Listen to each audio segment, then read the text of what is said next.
If you want dinner, lick it off the floor. My son-in-law mocked me after knocking my plate down while making a toast at dinner. I stood up, adjusted my coat, and said 3 words that left him completely terrified. The next day, I did something even worse. I'm glad to have you here. Follow my story until the end and comment the city you're watching from, so I can see how far my story has reached. The invitation came on a Tuesday afternoon, delivered through Sarah's usual cheerful voice over the phone. Dad, Marcus got that promotion at the firm. We're having a celebration dinner this Saturday, 7 o'clock. Please come. I should have known better. After 3 years of being widowed, after countless dinners where I felt more like an unwanted guest than family, I should have declined politely.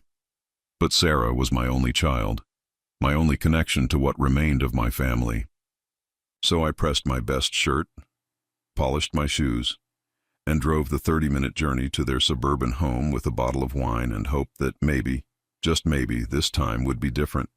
Their house always intimidated me a little, not because it was particularly grand, but because everything about it screamed Marcus's influence. The modern furniture that Sarah would never have chosen on her own, the abstract art that meant nothing to anyone, the cold marble countertops that made the kitchen feel more like a showroom than a place where a family lived. My Sarah had always preferred warm, cozy spaces. Before Marcus, her apartment had been filled with soft fabrics and family photos. Now those photos were relegated to a single shelf in the hallway, almost hidden. Marcus answered the door wearing what I'd come to recognize as his performance smile, the one he used when he needed to appear pleasant but couldn't quite hide his disdain. Darren, right on time. Come in, come in. His voice carried that artificial enthusiasm that made my skin crawl. The dining room was set for 8 people. I recognized most of the faces, Marcus's colleagues from the law firm, a couple I'd met at their wedding, and Sarah's friend Jennifer, who always tried too hard to make conversation with me. Sarah emerged from the kitchen, wearing a dress I didn't recognize, looking beautiful but somehow dimmed, like a light bulb running on too little power. Dad, she kissed my cheek, and for a moment I smelled her familiar perfume, the same one she'd worn since college. I'm so glad you could make it. Marcus was already holding court at the head of the table, regaling his guests with the story of his promotion. Senior partner at 35, he was saying, gesturing with his wine glass. Youngest in the firm's history. I guess all those 70-hour weeks finally paid off. I took my assigned seat, naturally the farthest from Marcus, squeezed between the wall and Jennifer, who immediately launched into a detailed account of her daughter's college applications. I nodded and smiled, but my attention kept drifting to Sarah. She was playing the perfect hostess, refilling glasses and ensuring everyone had enough to eat. But there was something mechanical about her movements. When she laughed at Marcus's jokes, it sounded hollow. The meal itself was elaborate. Some kind of seafood dish that probably cost more than I spent on groceries in a month. I ate carefully, aware that every movement was being observed. Marcus had a way of making me feel like an exhibit in a museum, something to be endured rather than enjoyed. So, Darren, Marcus said during a lull in conversation, his voice carrying across the table like a prosecutor addressing a witness, still keeping busy in retirement. The question was innocent enough, but I knew Marcus well enough to recognize the trap. He wanted me to admit that my days were empty, that I spent my time watching television and waiting for phone calls that rarely came. I stay active, I replied simply. That's wonderful, said one of Marcus's colleagues, a woman with kind eyes who seemed genuinely interested. What sorts of activities do you enjoy? Before I could answer, Marcus laughed. Oh, Darren's very modest. He doesn't like to brag about his exciting life of grocery shopping and doctor's appointments. The table fell silent. Sarah's face flushed red, but she said nothing. She never said anything when Marcus made these little cuts, these casual cruelties that he passed off as humor. I felt the familiar burn of humiliation in my chest, but I kept my expression neutral. Marcus, Jennifer said softly, clearly uncomfortable. What? I'm just teasing. Darren knows I'm kidding, don't you, Darren? Marcus's smile was sharp as a blade. We have that kind of relationship, very honest, very direct. I nodded, not trusting myself to speak. The conversation moved on, but the damage was done. I could feel the pity radiating from the other guests, the way they carefully avoided meeting my eyes. The worst part came during dessert. Sarah had made my favorite chocolate cake, the same recipe her mother used to make, with the cream cheese frosting I'd always loved. It was a small kindness, a gesture that reminded me of the daughter I'd raised, the one who used to climb into my lap to read bedtime stories. I was halfway through my slice when Marcus started telling a story about a difficult client, someone who apparently reminded him of his father-in-law. "You know how it is with older people," he said, his voice carrying that patronizing tone I'd grown to hate. "They get set in their ways, refuse to adapt to how things work now. They think the world owes them something just because they've been around for a while." I could feel my hands trembling slightly, but I continued eating, determined not to give him the satisfaction of a reaction. That's when it happened. Marcus was gesturing wildly with his wine glass, performing for his audience, when he, accidentally, knocked into my arm. The plate flew from my hands, cake and frosting splattering across the hardwood floor in a mess of chocolate and cream. The table erupted in concerned voices, people offering napkins and apologies. But Marcus just sat there, a small smile playing at the corners of his mouth, watching me stare at the ruined dessert. "Oh no," he said, his voice dripping with false sympathy. "Darren, I'm so sorry. What a mess." He paused, letting the moment stretch, making sure everyone was watching. Then he raised his wine glass in a mock toast. "Well, if you want to finish your dinner, you'll have to lick it off the floor." The words hit me like a physical blow. Several people gasped, and I heard Jennifer whisper, "Marcus," in shock. But what hurt most was Sarah's silence. She sat frozen, her face pale, but she said nothing, nothing at all. I stood slowly, my joints protesting after sitting for so long. Every eye in the room was on me as I carefully adjusted my jacket, smoothing down the fabric with hands that had stopped shaking.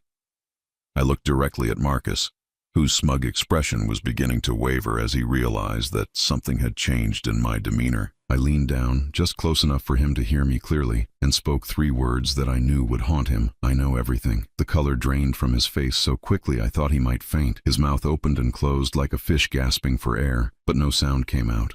I straightened up, nodded politely to the shocked guests, and walked out of that house with my dignity intact and my secret weapon finally revealed. 24 hours later, I would make my next move, and Marcus would discover that underestimating a 68-year-old man had been the biggest mistake of his life. 3 weeks before that humiliating dinner, I had discovered something that changed everything I thought I knew about my son-in-law. It was a Thursday afternoon in early October, one of those crisp autumn days when the air carries the promise of winter. Sarah had called that morning, her voice strained with exhaustion.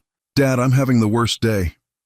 The presentation I've been working on for weeks got moved up, and I have to fly to Chicago tonight. Could you possibly check on the house? The contractor is supposed to come fix the leak in the guest bathroom, and Marcus will be in court all day." Of course I said yes.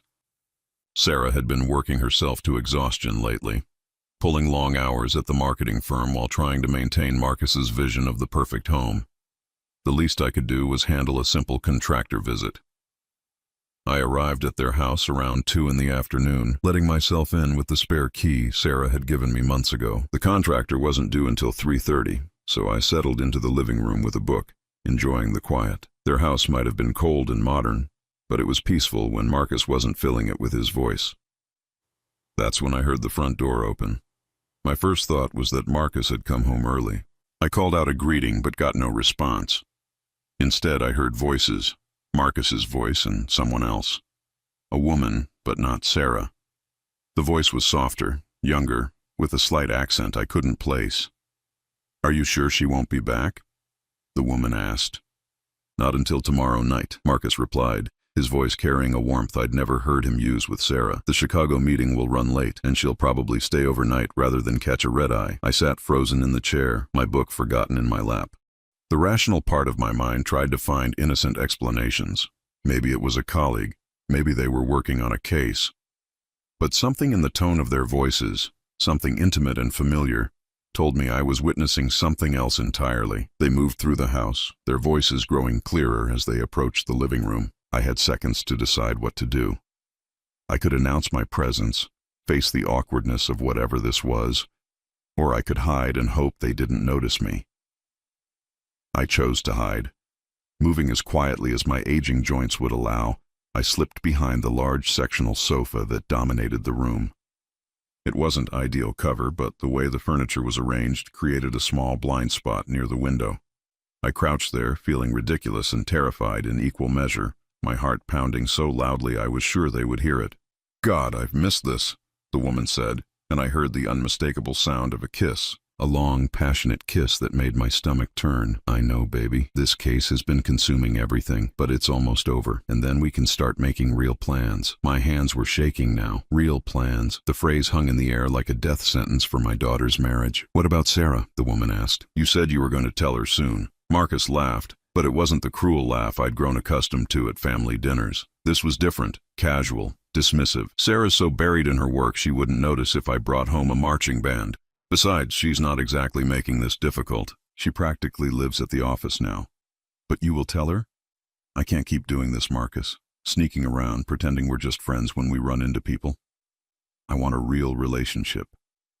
There was a pause, and I heard movement, fabric rustling, footsteps on the hardwood floor. They were moving toward the couch where I was hidden. My back was screaming from the awkward position, but I didn't dare move. Of course I'll tell her, Marcus said, his voice now very close. But I need to time it right. Sarah's been handling some major accounts, and I can't have her falling apart and making mistakes that reflect badly on both of us. You know how she gets when she's stressed. The casual cruelty of it took my breath away.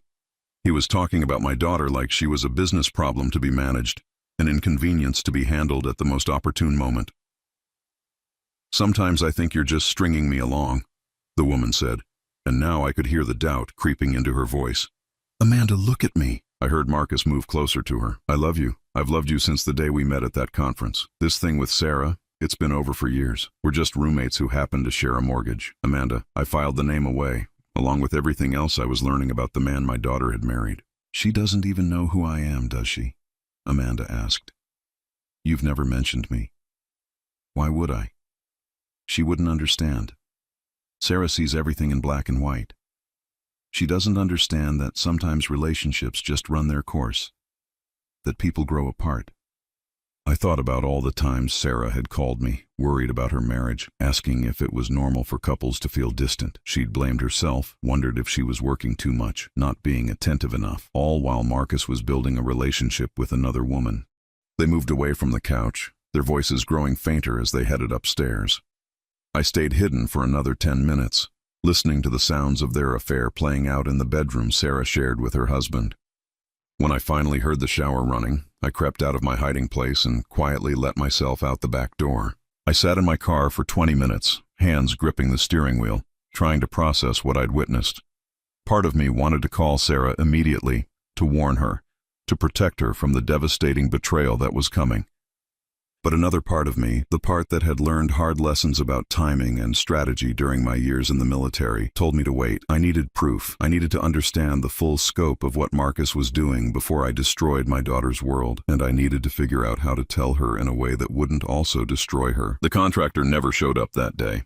When Sarah called that evening to check, I told her everything had gone smoothly. It was the first lie I'd ever told my daughter, but it wouldn't be the last. Over the next 3 weeks, I watched Marcus differently. Every family interaction took on new meaning. When he made snide comments about Sarah working late, I heard the relief in his voice.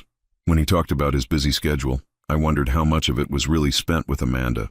When he criticized Sarah for being distracted or tired, I wanted to grab him by the throat and tell him exactly why she seemed distant, because she could sense, on some subconscious level, that her marriage was a lie.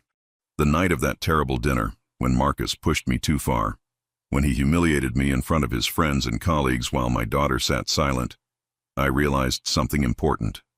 Marcus thought he held all the power in our family dynamic.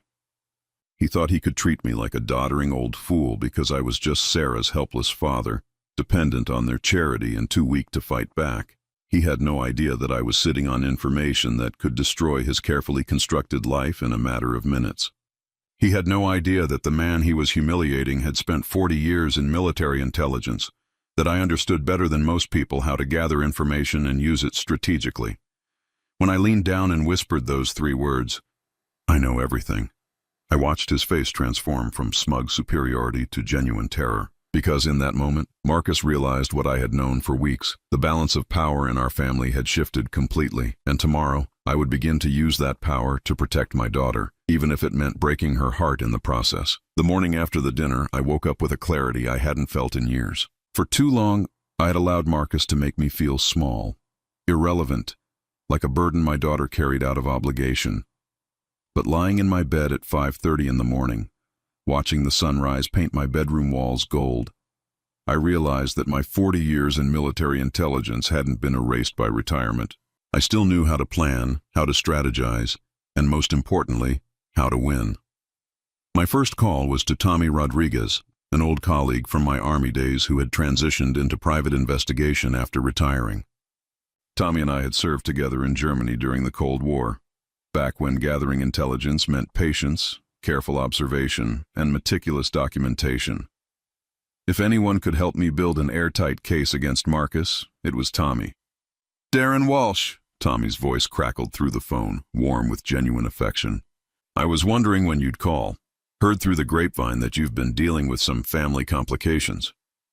The military community was smaller than most people realized, especially among those of us who had worked in intelligence. Word traveled fast when one of our own was having trouble. "I need your help, Tommy. Professional help. And I need it done quietly, carefully, by someone I trust completely." "What are we talking about here? Cheating spouse? Son-in-law? Cheating on my daughter? I've got some evidence, but I need more.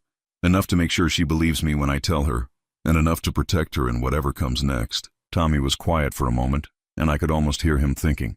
"This isn't about revenge, is it, Darren? Because if you're looking to destroy this guy out of anger..." "It's about protecting Sarah," I said firmly. "She doesn't know what kind of man she married. And when she finds out, she's going to need every advantage she can get." "All right, but we do this right. Professional, clean, legal. I don't want you getting into trouble because you're trying to help your daughter." We arranged to meet that afternoon at a small diner outside of town, the kind of place where two old men having coffee wouldn't attract any attention. Tommy looked exactly the same as he had 15 years ago when we'd both retired. Gray hair, sharp eyes, and the kind of steady presence that came from decades of dealing with other people's secrets. "Tell me everything," he said, pulling out a small notebook. I told him about discovering Marcus with Amanda, about the conversations I'd overheard, about the pattern of behavior I'd observed over the years. Tommy listened without interruption, occasionally jotting down notes in his careful handwriting. "The woman's name is Amanda, you said? Any last name?" I never heard one. "But Marcus mentioned meeting her at a conference. He's a lawyer, works primarily on corporate cases." Tommy nodded. "That's enough to work with. What's your timeline? How quickly do you need this wrapped up?" "As quickly as possible without compromising the quality of the investigation. Every day I wait is another day Sarah's living a lie." "Understood. But Darren, you need to be prepared for what this might reveal. Sometimes when you start pulling threads, the whole fabric unravels. There might be more here than just an affair." I thought about that warning over the next several days as Tommy began his work. He was thorough and discreet, using techniques that would have made our old commanding officers proud. Within a week, he had identified Amanda Morrison, a paralegal at a competing law firm who had attended the same legal conference as Marcus 8 months earlier. "She's 28, divorced, no kids," Tommy reported during our second meeting. "Lives in a condo about 15 minutes from your son-in-law's office. They've been seen together at restaurants, hotels, even took a weekend trip to Napa Valley last month while your daughter was visiting her friend in Portland." Each piece of information felt like a nail in the coffin of Sarah's marriage, but I forced myself to remain objective. This wasn't about my feelings toward Marcus. This was about giving Sarah the information she needed to make informed decisions about her life. "There's more," Tommy continued, his expression growing more serious. "I've been tracking their financial records, legally of course, through public information and credit reports. Marcus has been spending money on things that don't match up with his lifestyle with Sarah. Expensive dinners at restaurants she's never been to, hotel rooms charged when she was out of town, jewelry purchases from stores she doesn't shop at." "How much money are we talking about? In the last 6 months?" "Probably around $15,000, maybe more, all of it coming from credit cards that appear to be in his name only." That hit me like a punch to the stomach. $15,000 was more than I spent in 6 months on everything: housing, food, medical expenses, everything. The casual way Marcus was spending that kind of money on his affair while Sarah worked herself to exhaustion trying to contribute to their household made my blood boil. "Can you document all of this? Create a timeline? Get receipts? Build a comprehensive picture?" "Already working on it. But Darren, there's something else. Something that might be more important than the affair itself." Tommy pulled out a manila folder and slid it across the table. Inside were bank statements, credit reports, and what looked like incorporation documents. "Marcus has been setting up some kind of business on the side. an LLC that was incorporated 3 months ago. As far as I can tell, your daughter doesn't know anything about it. I studied the documents, my mind racing. What kind of business? That's what I'm still trying to figure out. But he's been moving money into it. Significant amounts. And Amanda Morrison? She's listed as the co-owner. The implications hit me immediately. This wasn't just an affair. This was Marcus planning an exit strategy. He was building a new life with Amanda, complete with shared business interests, while Sarah remained completely in the dark. How long before you can give me everything? A complete picture? 2 weeks, maybe 3. I want to make sure we don't miss anything. If this goes to court, and it probably will, your daughter's going to need documentation that will hold up under scrutiny. I spent those 2 weeks watching Marcus with new eyes. Now that I knew what to look for, his behavior patterns became obvious. The late nights at the office that corresponded with charges at restaurants across town, the weekend golf games that lined up with hotel charges, the business trips that didn't quite match his firm's travel calendar. Most painful of all was watching Sarah. She was trying so hard to make her marriage work, to be the perfect wife despite the growing distance between them. She cooked Marcus's favorite meals, planned romantic evenings that he found excuses to avoid, and blamed herself when he seemed distracted or uninterested. "Dad, do you think I'm working too much?" she asked me during one of our weekly phone calls. Marcus seems so stressed lately, and I wonder if I'm not being supportive enough. It took every ounce of self-control I possessed not to tell her the truth right then. But I knew that timing was everything. Sarah needed to hear about Marcus's betrayal in the right way, at the right time, with enough evidence to make denial impossible. Marcus, meanwhile, had become increasingly paranoid since the dinner party. He watched me carefully during family gatherings, his confident swagger replaced by nervous energy. He knew I had some kind of information, but he couldn't figure out what it was or how much I knew. The breakthrough came during the 3rd week of Tommy's investigation. He called me on a Wednesday evening, excitement clear in his voice. "Darren, you need to see this. I've been monitoring their communications, all legal, everything they've done in public or semi-public spaces, and I just documented something big." "What kind of something?" "Marcus and Amanda were at a real estate office yesterday. They're looking at houses together.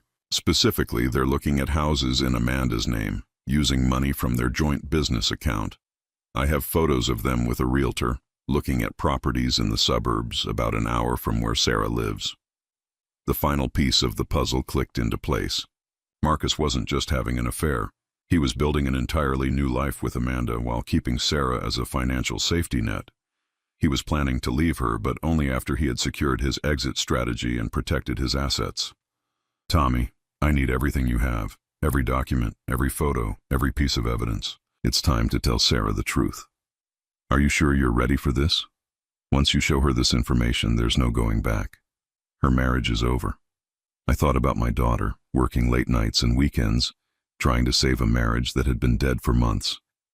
I thought about Marcus's cruel comments, his casual dismissal of her worth, his arrogant assumption that he could manipulate all of us indefinitely. "Her marriage was over the day Marcus decided to start building a life with someone else," I said. "I'm just going to make sure she knows it." The next morning I would call Sarah and ask her to lunch, just the two of us, somewhere quiet where we could talk without interruption, and I would give her the gift of truth no matter how much it hurt us both. Tommy delivered the complete file on a cold Thursday morning in November. We met at the same diner where this had all begun 3 weeks earlier, but this time the manila envelope he placed on the table between us was thick with evidence that would change Sarah's life forever. "This is everything," he said quietly. His weathered hands wrapped around a coffee cup that had gone cold. Financial records, photographs, timeline documentation, business filings. It's more comprehensive than most divorce attorneys managed to compile in months of litigation. I opened the envelope with hands that trembled slightly, not from age, but from the weight of what I was about to see. The first document was a timeline, meticulously organized, showing 8 months of Marcus's double life laid out in stark black and white. March 15th. First documented dinner with Amanda Morrison at Chez Laurent, a restaurant 30 miles from Sarah's office. Cost, $247. March 22nd, hotel charge at the Marriott downtown. Sarah was visiting her college roommate in Seattle that weekend. April 3rd, jewelry purchase at Tiffany & Company. 1 diamond tennis bracelet, $3,800, not a piece I had ever seen Sarah wear. The list went on for pages, each entry a small betrayal that added up to a devastating picture of deception. But it was the financial analysis that truly shocked me. Tommy, this shows Marcus has spent almost $30,000 on this affair. $30,000. Where is this money coming from? Tommy's expression was grim. That's where things get complicated, Darren. Some of it's coming from credit cards in his name only, which is bad enough, but some of it appears to be coming from joint accounts that include Sarah's income. I felt my chest tighten with rage. He's using her money to finance his affair? It looks that way. There are transfers from their joint savings account, money that was supposed to be for their vacation to Europe next spring. Instead, it went to fund weekend getaways with Amanda, expensive dinners, and startup costs for their business venture. The business venture. That was the piece that elevated this from a simple affair to something much more calculated and cruel. According to Tommy's research, Marcus and Amanda had incorporated something called Coastal Consulting Solutions 3 months ago, with both of them listed as equal partners. What exactly does this business do? I asked, studying the incorporation documents. Near as I can tell, it's designed to be a legal consulting firm that specializes in corporate restructuring. But here's the thing. Marcus has been using his position at his current firm to identify potential clients, then steering them toward this new business. It's a classic setup for someone planning to leave their job and take their client base with them. Is that legal? Ethically questionable at best, potentially actionable depending on his employment contract. But that's not the worst part. Tommy pulled out another set of documents. Look at the business address. I studied the paperwork. The address was familiar, but it took me a moment to place it. Then it hit me. This is Amanda's condo address. Exactly. Marcus is essentially running a business out of his girlfriend's home while his wife thinks he's working late at the office. And get this. According to the financial records, he's been charging business expenses to their joint credit card. Office supplies, computer equipment, even furniture. Sarah has been unknowingly funding the infrastructure for her husband's exit strategy. The betrayal was so comprehensive, so methodically planned, that I found myself almost admiring the cold efficiency of it, even as it made me sick to my stomach. Marcus hadn't just fallen into an affair. He had orchestrated a complete transition to a new life, using Sarah's financial resources and emotional trust to fund his escape. There's more, Tommy said, pulling out a folder of photographs. These were taken over the past 2 weeks. I wanted to make sure the relationship was still active before we proceeded. The photographs were painful to look at. Marcus and Amanda at restaurants, holding hands across candlelit tables. Marcus and Amanda entering and leaving her condo building. Marcus and Amanda looking at houses with a real estate agent. Studying floor plans like a couple planning their future together. In one particularly damning photo, taken at a jewelry store, Marcus was examining what appeared to be engagement rings, while Amanda looked on with obvious excitement. When was this taken? I asked, my voice barely above a whisper. Last Saturday afternoon, while Sarah was working overtime on that presentation for the Morrison account. The irony wasn't lost on me. She was working to support their lifestyle while he was shopping for engagement rings for another woman. I closed the folder, unable to look at any more evidence of my daughter's husband planning a future that didn't include her. Is there any chance this isn't what it looks like? Any innocent explanation? Tommy shook his head. Darren, I've been doing this for 20 years. This is as clear-cut as they come. Marcus is planning to leave Sarah, but he's trying to do it in a way that protects his assets and minimizes his financial obligations. The business with Amanda gives him somewhere to hide income. The separate credit cards make it harder for Sarah to track his spending. Even the timing is calculated. He's waiting until after Sarah finishes her big project at work, probably so he can argue that her career is stable and she doesn't need alimony. The strategic nature of Marcus's betrayal was what hurt most. This wasn't a crime of passion or a moment of weakness. This was a calculated campaign to destroy my daughter's life while positioning himself for maximum advantage. What happens now? I asked. That depends on you. And on Sarah. You could confront Marcus directly, try to force him to end the affair and recommit to the marriage. But honestly, based on what I've seen, I don't think he wants to save the marriage. I think he's just waiting for the right moment to pull the trigger.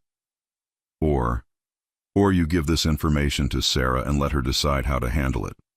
She could confront him. She could file for divorce. She could try to work things out. But at least she'd be making those decisions with full knowledge of what she's dealing with. I thought about my daughter, probably at her office right now, working late again while trying to figure out why her marriage felt so distant. She was a smart woman, successful in her career, but she had always seen the best in people. She would blame herself for Marcus's behavior, wonder what she had done wrong, how she could have been a better wife. "There's one more thing," Tommy said, hesitating slightly. "I debated whether to include this, but I think you need to know. Marcus has been researching divorce law, specifically how to minimize alimony payments and protect assets during dissolution proceedings. He's been very careful about it, using private browsing and accessing the information from computers outside his office. But I was able to track some of his activity." "How long has he been researching this?" "At least 2 months, possibly longer." 2 months ago, Sarah had been planning their anniversary dinner, talking excitedly about a romantic weekend getaway they had booked.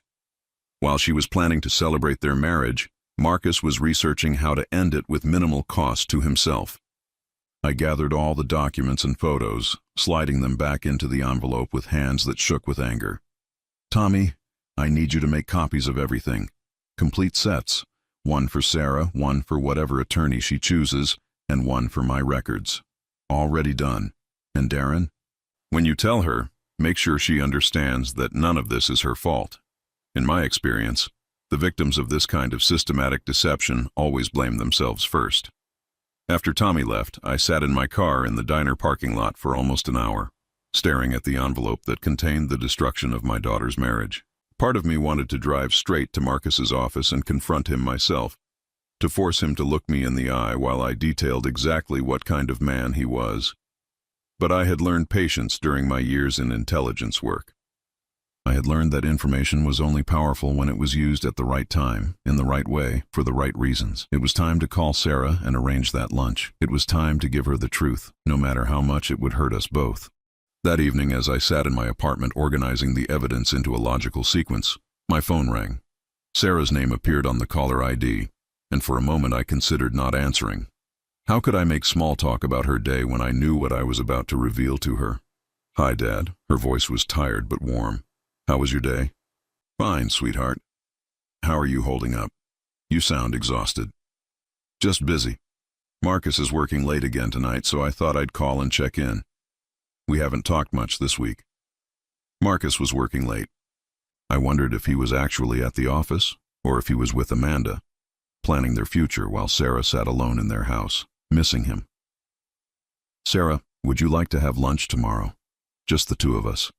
I feel like we haven't had much time to catch up lately." "That sounds wonderful, Dad. I could use a break from all this craziness at work. Where would you like to go?" "How about that little cafe downtown? The one with the quiet booths in the back?" "Perfect. Noon? I'll see you there." After she hung up, I sat in the quiet of my apartment, surrounded by evidence of her husband's betrayal, and prepared myself for the most difficult conversation of my life. Tomorrow, I would watch my daughter's world collapse.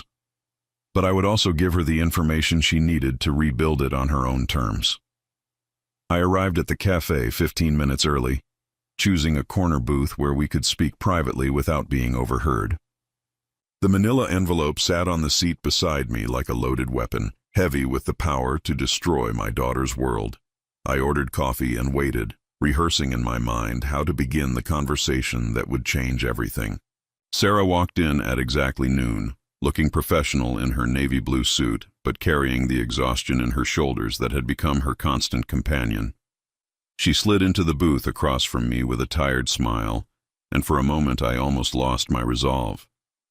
She looked so much like her mother at that age, determined, hopeful, believing that hard work and love could overcome any obstacle. "Thanks for suggesting this, Dad. I really needed to get out of the office." She picked up her menu, then paused, studying my face. "Are you okay? You look serious." "I'm fine, sweetheart. But we need to talk about something important." The waitress came over and Sarah ordered a salad she probably wouldn't eat. I could see her mind was still partially at the office, thinking about the presentation she'd left unfinished, the emails that would pile up while she was gone.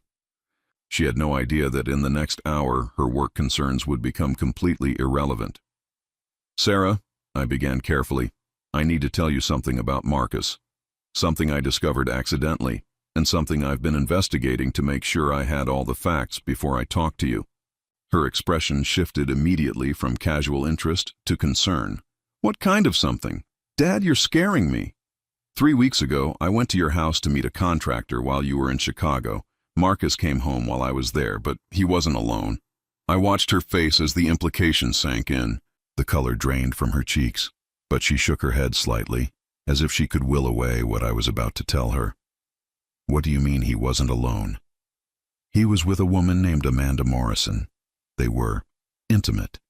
This wasn't a business meeting or a casual friendship, Sarah. They were acting like a couple. Sarah's hands tightened around her water glass. That's impossible. Marcus wouldn't. He's been working so hard lately, he barely has time for me, let alone.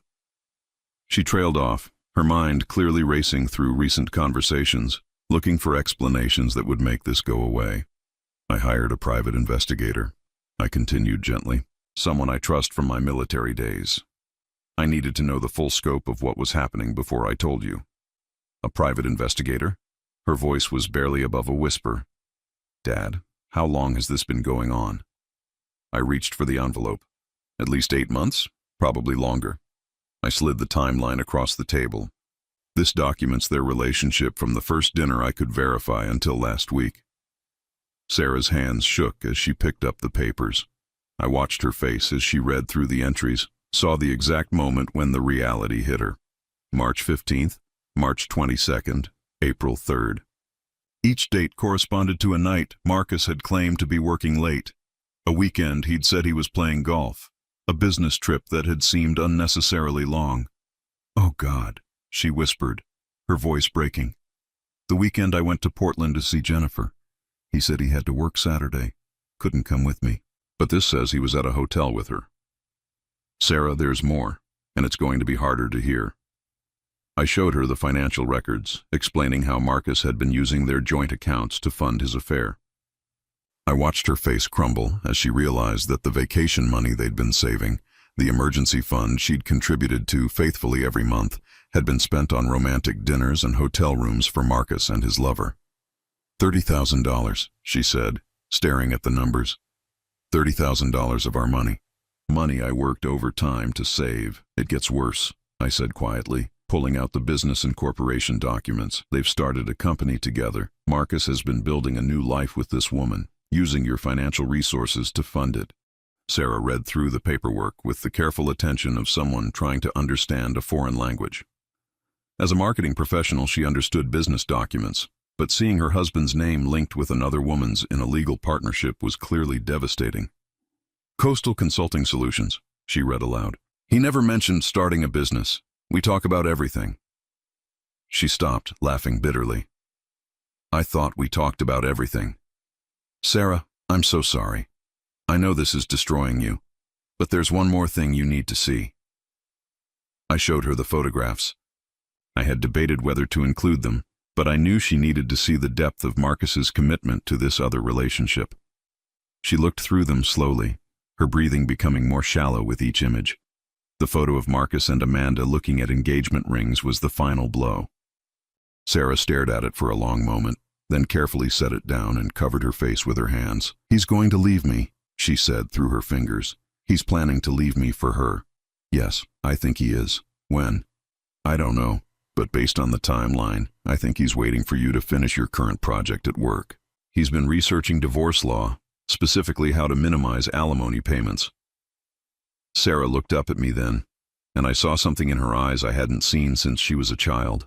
Complete vulnerability, the kind that comes when your entire worldview collapses. How long have you known? I've suspected since that day at your house. I've had confirmation for about a week. Why didn't you tell me sooner? Because I needed to make sure I had enough evidence that he couldn't deny it or manipulate you into doubting yourself, and because I hesitated, then decided she deserved complete honesty, because I knew that once I told you there would be no going back. Your marriage would be over, and I wanted to make sure you had every advantage when that happened. Sarah was quiet for a long time, staring down at the photographs scattered across the table. When she finally spoke, her voice was steady but hollow. I've been blaming myself for months. He's been so distant, so critical. I thought I was working too much, not being a good enough wife. I've been killing myself trying to save a marriage that he ended months ago. This is not your fault, Sarah. None of it. Isn't it, though? She looked up at me with eyes full of pain. How could I not know? How could I live with someone for 3 years and not realize he was living a completely different life? Because you trusted him. Because you loved him. Because normal people don't assume the person they married is capable of this level of deception. Our food arrived, but neither of us touched it. Sarah gathered the photographs and documents into a neat pile, her movements precise and controlled. I recognized the behavior. It was how she had always dealt with overwhelming situations, by imposing order on the chaos. "What do I do now?" she asked finally. "What do you want to do?" "I want to confront him. I want to throw these pictures in his face and ask him how he could do this to me. I want to scream at him until he understands how much he's hurt me." That's a normal reaction. But Sarah, you need to think strategically. Marcus has been planning this for months. He's protected himself financially, legally, emotionally. If you confront him without a plan, he'll have the advantage.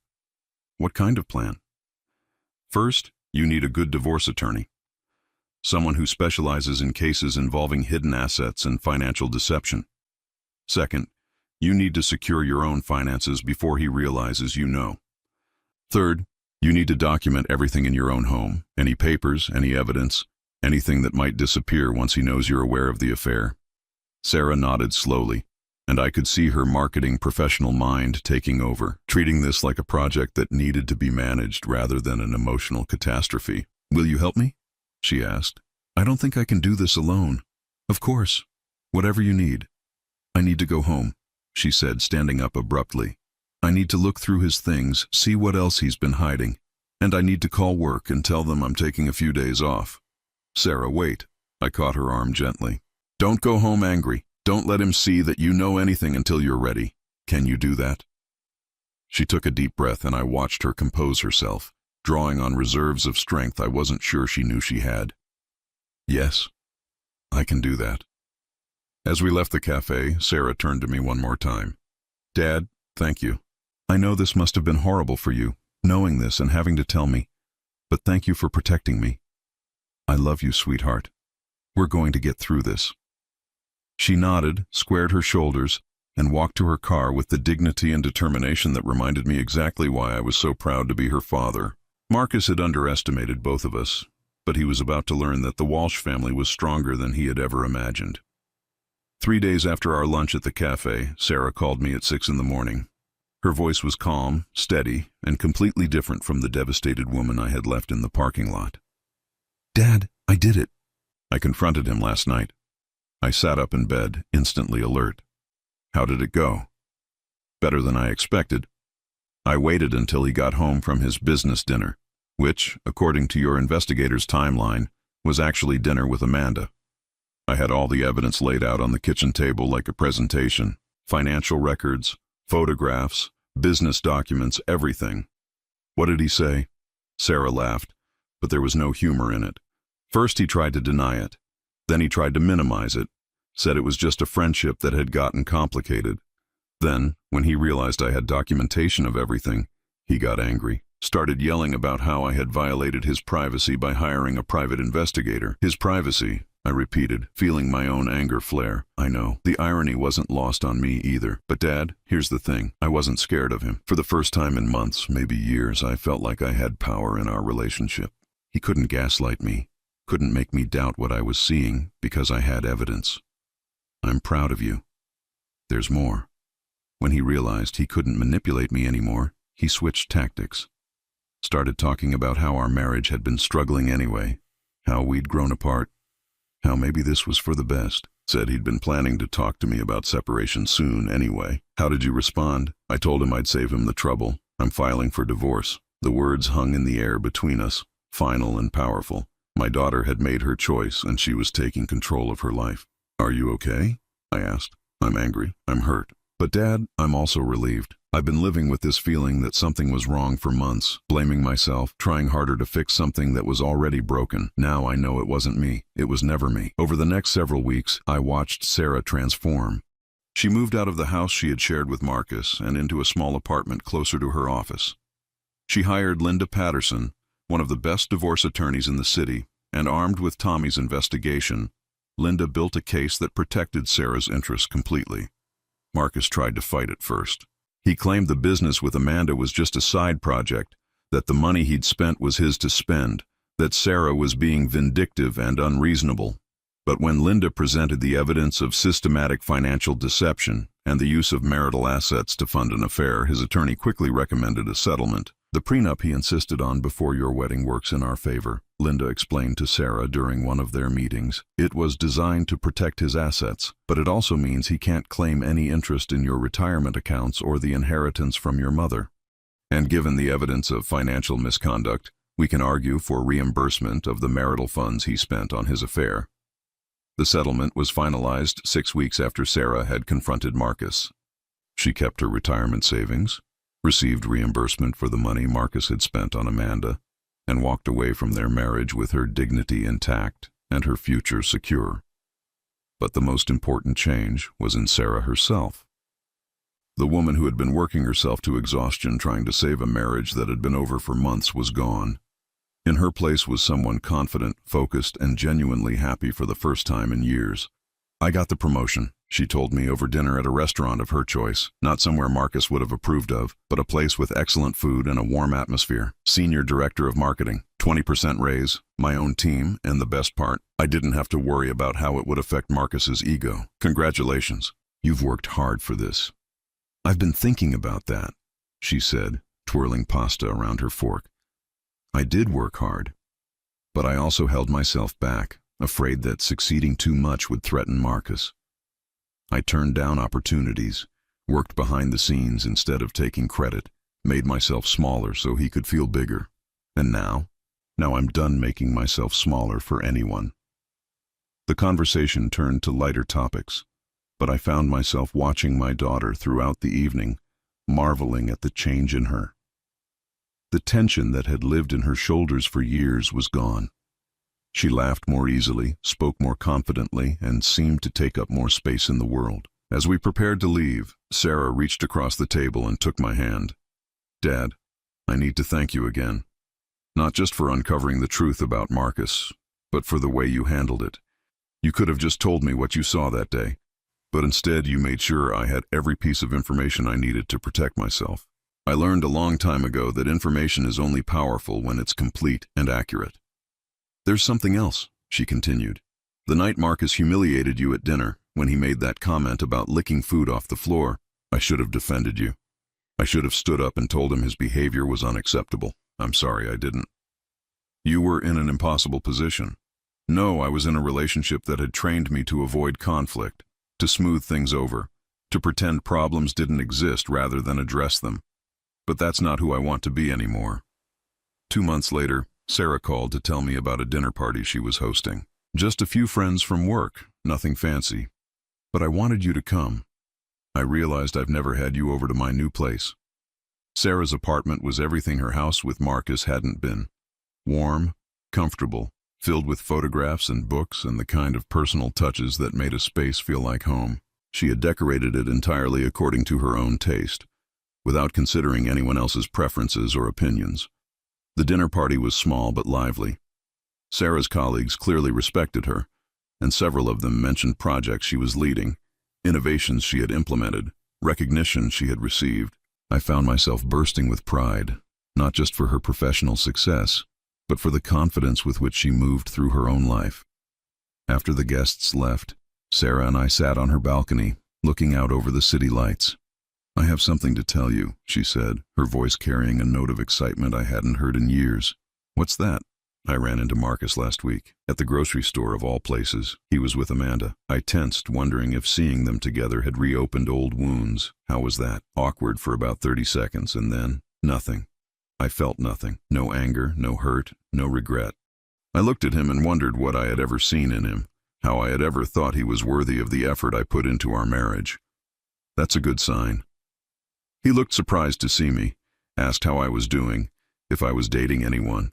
I think he expected me to be devastated, maybe hoped I was falling apart without him. What did you tell him? Sarah smiled, and it was the first genuinely happy smile I had seen from her in years. I told him I was better than I'd been in a long time, and then I walked away. How did he take that? I don't know, and I don't care. That's the amazing part, Dad. I genuinely don't care what Marcus thinks of me anymore. His opinion has no power over me. As I drove home that night, I reflected on the journey that had brought us to this point. It had started with my humiliation at a dinner party, with Marcus's casual cruelty, and my daughter's silence, but it had ended with both of us stronger, more honest, and more connected than we had been in years. The man who had thought he could diminish me, who had believed he could treat me like an irrelevant old fool, had inadvertently given me the greatest gift possible. His arrogance had created the circumstances that allowed me to protect my daughter and help her reclaim her life. 6 months after the divorce was finalized, Sarah called with news that surprised me. "I'm thinking about dating again," she said. "There's someone at work, actually someone I've known for a while but never really noticed when I was married. He asked me to coffee. How do you feel about that?" Nervous but excited, and Dad, "I'm not settling this time. I know what I deserve now, and I'm not accepting anything less." A year later, Sarah brought David to Sunday dinner at my apartment. He was nothing like Marcus, quieter, kinder, someone who seemed genuinely interested in what Sarah had to say and proud of her accomplishments. When she talked about her work, he listened with attention and asked thoughtful questions.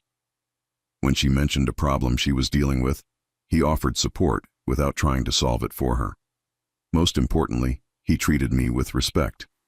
Not the performative courtesy Marcus had shown, but genuine interest in my opinions and experiences. He asked about my military service, my thoughts on current events, my relationship with Sarah. He seemed to understand that loving my daughter meant respecting the people who were important to her. As I watched them together, I realized that Marcus's betrayal had been a blessing in disguise. It had forced Sarah to examine what she wanted in a relationship, to understand her own worth, to refuse to accept less than she deserved. The woman sitting at my dinner table was stronger, happier, and more confident than she had ever been during her marriage. That night, after David and Sarah left, I sat in my quiet apartment and thought about the events that had led us here. Marcus had tried to humiliate me, to make me feel powerless and irrelevant. Instead, he had awakened something in me that had been dormant since my retirement, the strategic thinking, the careful planning, the protective instincts that had served me well during my military career. In trying to diminish me, Marcus had reminded me of exactly who I was, and in discovering his betrayal, I had been able to give my daughter the most important gift a parent can offer, the information she needed to protect herself, and the support she needed to build a better life. The last time I saw Marcus was at a restaurant downtown, almost 2 years after the divorce. He was alone, looking older and more tired than I remembered. He saw me across the room and nodded stiffly. I nodded back, feeling nothing but a mild sense of satisfaction. The man who had once seemed so powerful, so in control of our family dynamics, now looked like exactly what he was. Someone who had traded genuine love for temporary excitement and discovered too late what he had lost. I thought about walking over, about telling him that Sarah was engaged to a man who loved and respected her, that she had been promoted again and was happier than I had ever seen her. But I realized he no longer deserved updates about my daughter's life. He had forfeited that right when he chose to betray her trust and build his future with someone else. Instead, I finished my dinner and went home to my quiet apartment, where a framed photo of Sarah and David sat on my kitchen table next to the newspaper crossword I worked every morning. It was a simple life, but it was honest, genuine, and filled with people who valued each other. Marcus had taught me an important lesson that night when he humiliated me at his dinner party. He had reminded me that respect isn't something you can demand. It's something you earn through your actions, your character, and your treatment of others. And he had shown me that sometimes the most powerful response to cruelty isn't anger or retaliation, but patience, planning, and the quiet satisfaction of helping justice prevail. My daughter was free, happy, and building a life with someone who deserved her, and I had played a role in making that possible. At 68 years old, I had learned that it's never too late to stand up for the people you love, and that sometimes the best revenge is simply helping good people build better lives.